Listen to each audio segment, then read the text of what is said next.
Hello you beautiful people and welcome back to Joeboy Racing. In today's video I'm going to be reviewing all of my selections from day 2 and day 3 to see how they got on, as well as the big races that I didn't tip up. I'll also be going over my picks for Friday day 4 at Glorious Goodwood. I'm sorry this video is coming out so late. I did have my picks all ready to go last night.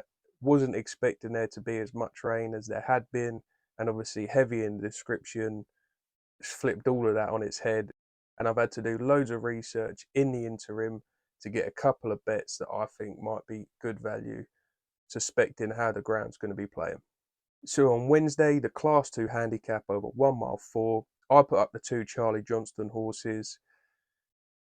Novelista's had a bit of a nightmare, hasn't he? He was on his tea break in the stalls, tried to catch up to get to the front run, which I think was the plan. He's then been too keen because he's had to be rousted along too hard. And yeah, just the race did not go to plan for him. You know, he still finished on Gamely to get a 4th place, but really I thought he was going to run a lot better than that. The one that I put up as a small each way saver, Mdawi, really caught the eye. I mean, you know, he absolutely flew home to the line. Obviously only come second, he didn't win.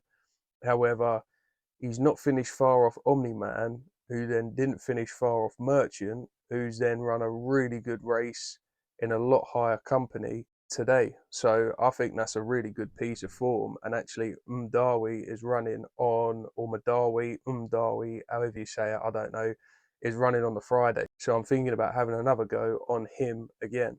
Mdawi's ended up going off at 22s, I think, as well, and you could get quarter of the odds in places. I was on with William Hill for that one for quarter of the odds, so fingers crossed if you did jump on him, you got a nice little place return there. In the Oak Tree Stakes, the Group 3 over 7 furlongs, I put up Silver Ghost as the main selection and Betty Clover.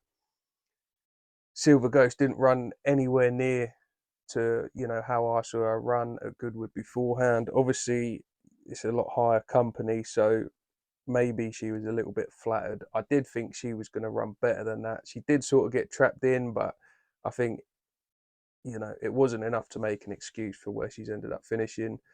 Betty Clover ran on really well, considering she's normally a miler rather than a 7 furlong horse. Obviously, still was in the frame. I think she came 6th or something like that at a bit of a bigger price.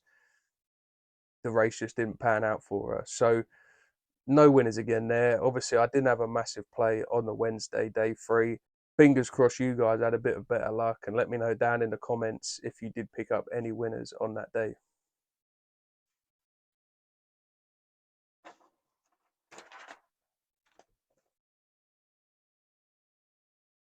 Moving on to day 3 today. Featuring my favourite filly, but we'll get to that a little bit later on. The first selection that I put up was Mahaba Gayaf in the handicap, the first race of the day. I thought he ran really well. I think he's just ended up running into one there. He's come second, so you still should have got place returns. Not a massive place return, but you got your stake back plus a little bit extra. I think he's just the Wafnan horse. He's just ended up running into one there. They're talking about Class 1 races moving forward for that horse, and I still think that Mahaba Gayaf put a really game effort in. He was 2 lengths clear of the rest of the field, so he was definitely the best of the rest. However, couldn't get the job done. We all want winners, so disappointing he couldn't pull it out of the fire. The next race that I put a selection up for, the 2:30, I was all over Sedinadan in this one. I'm so disappointed with the way he run. I mean, how can you go from almost making all at the Irish Derby? Now, I know he ran out of juice but in the Irish Derby, but he wouldn't have had to go on at that strong a gallop. In this race, he wasn't against the same caliber of horses, and he's just sat in, and it wasn't a particularly strong gallop. I saw the rain come. I thought that was going to be a bonus for him as well. I thought Merchant might, you know, it was an unknown for Merchant the ground, and I thought that might have knocked a little bit out of the performance, but he has just ground it out like an absolute animal. So fair play to Merchant for that. He looks like a proper horse, doesn't he? Hence why I mentioned that Omni-Man form for Mdawi going into the Friday race. So yeah, Gutted about Sedina Dan not performing well at all. I know someone got involved with a comment saying Galveston as well. It looks like the rain's just messed both of them up. I mean, I thought the rain would be a plus for Sedina Dan. Obviously, it's not worked out that way.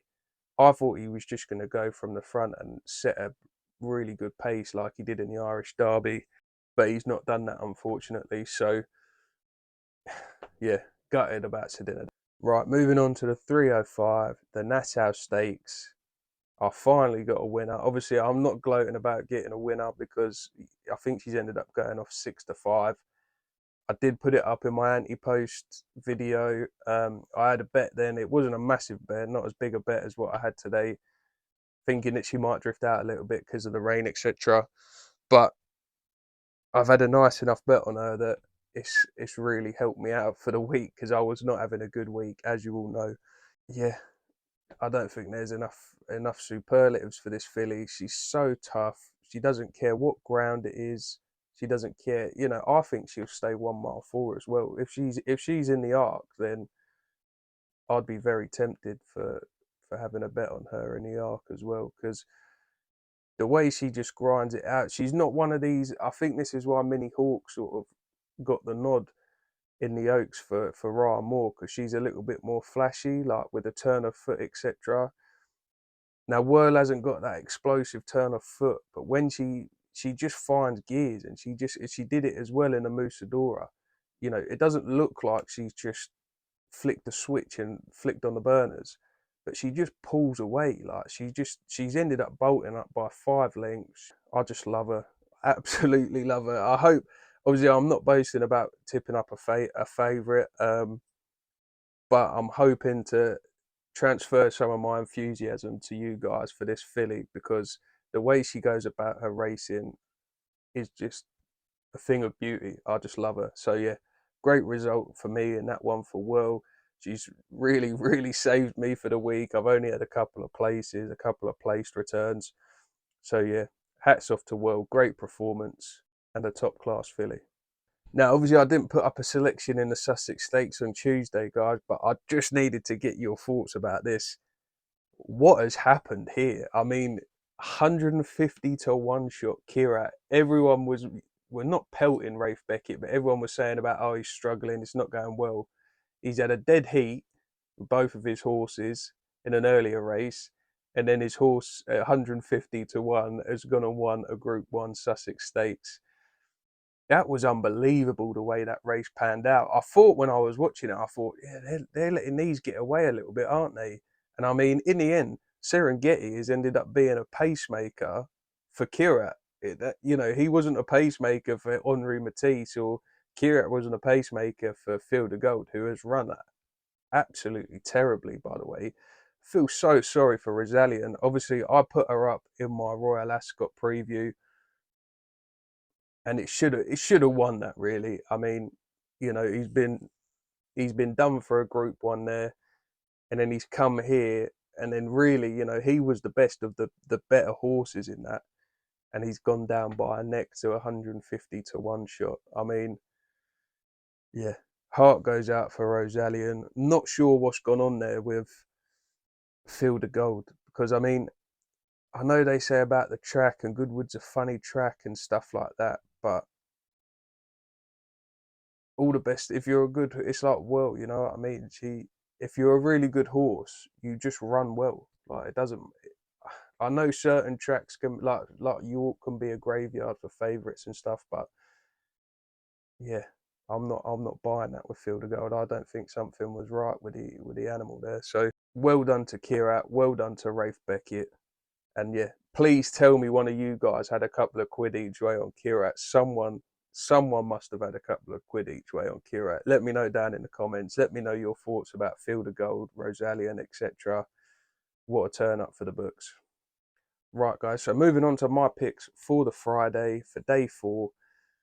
This is a little bit different here. Like I said, I've had to throw all of my previous picks out of the window, do a load more research, and sort of come up with some bets that I'm going to be having tomorrow. Now, because of the nature of that, I'm not getting stuck in.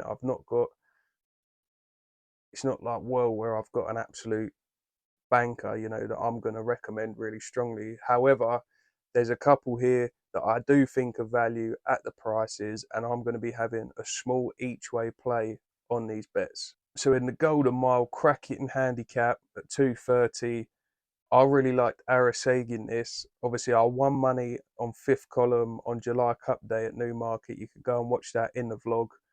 He dug me out of the hole as well as More Thunder. However, you know, they've only ever run on good to firm ground, good at best. And I think they do want the good to firm ground. It's saying it's heavy now. Obviously, tomorrow morning, if you wake up and there's somehow been some crazy, you know, drying out period, loads of heat and loads of wind, whatever it may be, and then the ground's good tomorrow somehow, then I might reconsider and put back, you know, go back to backing those. However, I can see it being soft, possibly good to soft in places at very best. But bear that in mind when I'm putting up these each way selections that I think are value at the prices, because this is based on it being soft. So in that Golden Mile, guys, obviously I like fifth column that won me money before. I was more keen on Araseg. That was probably going to be my selection if the ground was still good or good to firm. However, I've sided with Mirsky here, the David O'Mara horse. It's 25 to 1 with 5 places. He's got a decent draw. He's got a lower draw, which is good in this race. And also, he's the only prominent front runner in the field. And I could just see on this ground, he's got some decent form on, you know, good to soft ground. Not amazing, but, you know, he raced out in France for a little while. And I just think he might be able to catch a break on the rest. He might get caught up by one or two. However, I think that if he gets a good break off, he could be in the frame at a big price of 25 to 1. So I'm going to put a small each way bet on Mirsky if the ground is still on the softer side of good in the morning. Moving on to the King George Stakes, the Group 2 over 5 furlongs. Now, I bet you can't guess who I was going to back in this if it was good to firm. I was going to back Carden, wasn't I? I know I put him up last time. On reflection, that might not have been the smartest move after 300 days off for a 9-year-old. However, after that run, he wasn't disgraced, and maybe they had this in mind going forward. I think 20 to 1, you know, with 4 places is a ridiculous price for him. So I was going to have an each way play on him. Obviously, the rain's come. I think the ground's going to be too soft. They'll probably run him anyway. Like, now that they've got him here, they'll probably run him anyway. I think he has one on good to soft, but like I say, I think it's going to be soft to heavy in places, or maybe soft good to soft in places. So I think it's going to be far too soft for him. However, he does run over the 6 furlongs as well, so maybe he does have that stamina to get involved. But watching the races, especially the sprints, it seems like you watch Koppel today. He got ahead and the others just couldn't catch up with him. I know that was before the rain as well. Same with Ruby's Prophet and Nana's Sparkle, both of whom I watched at Goodwood that time I was talking about Silver Ghost. So probably should have put up one of those as a selection. However, those two broke really well, got ahead of the field, and the field just couldn't catch them up. So I think it's going to be hard for Cardham because obviously he's a hold-up horse. He's jocked up with JP Spencer as well, that likes to make a point of holding them up out the back. So yeah, I don't think it's going to be Cardham. I don't think the ground's going to get good. I personally may just throw like a win dart at him anyway at 20 to 1, just because I love the horse, and if he does run, I'll be kicking if he does win, I'll be kicking myself. However, considering the rain, considering everything else, I'm actually going to have a small each way bet on JM Jungle. Now, I know he's a handicapper, but he didn't run badly in class listed company against, I think it was Washington Heights run that race last time out. He's come third. And he's just consistent. He always runs a big race. Some of these in here might be a bit too classy for him. However, he does have some soft ground form. He does have some Goodwood form as well, which is nice. And yeah, I can just see him being in the mix and outrunning his odds. You can currently get him at 20-1 with 4 places with Bet365. And I'm just gonna, again, small each way play. I'm not getting stuck into these because honestly, there's just too many unknowns for tomorrow. Like what the ground's gonna be like. It could all change in the morning. You're gonna have non-runners as well because of the ground. So at this stage, JM Jungle small each way bet 20-1. I think that's a solid bet. I will just say as well, guys, if any of you have got any particular fancies in this race, I do think As4 is there to be taken on. She's 11-4 with Bet365. I'd rather, especially now the ground's soft, I'd rather be on Time for Sandals if you're going to go at the top of the market, or even Big Mojo. Time for Sandals obviously run a really good race over 6 furlongs, so that might help him out if the ground is still heavy. Obviously, we don't know how well he gets on with the softer ground, but for me, I think As4 has run apparently a couple of times on soft ground in Australia, but I wonder if that's a bit like France where they say it's soft and it's good to firm in places, you know what I mean? So yeah, we'll have to wait and see. But for me, on the softer ground, as things stand, JM Jungle each way. I might throw a wind out at Cardham just because I love the horse, but I'm not advising you guys to do that at all. Okay. Moving on to the last race of the day, the 455. This is a 1 mile, 3 furlong handicap. I wasn't going to have a bet in this race, but obviously Mdawi run a cracking race against Omni-Man. Now you think Merchants franked that Omni-Man form from Royal Ascot today. Mdawi finished off really strong. It was only like 1 3/4 lengths behind Omni-Man. And obviously Omni-Man, based off that, you have to say is probably better than the rest of this field. Mdawi has won on good to soft ground before, and I can see there's not much rain forecast for tomorrow. So by the time it comes to racing, if it's dried out enough and it's in that good to soft or even soft, the fact that he can stay further than 1 mile 4, we've all seen that he can stay, then I think that drop down might just be perfect, even if it is softer. So yeah, I'm going to have an each way bet on Mdawi as well in the 455, just because he really caught my eye with the way he ran for us on the Wednesday. So I hope that helps a little bit, guys. Sorry about this video getting out so late.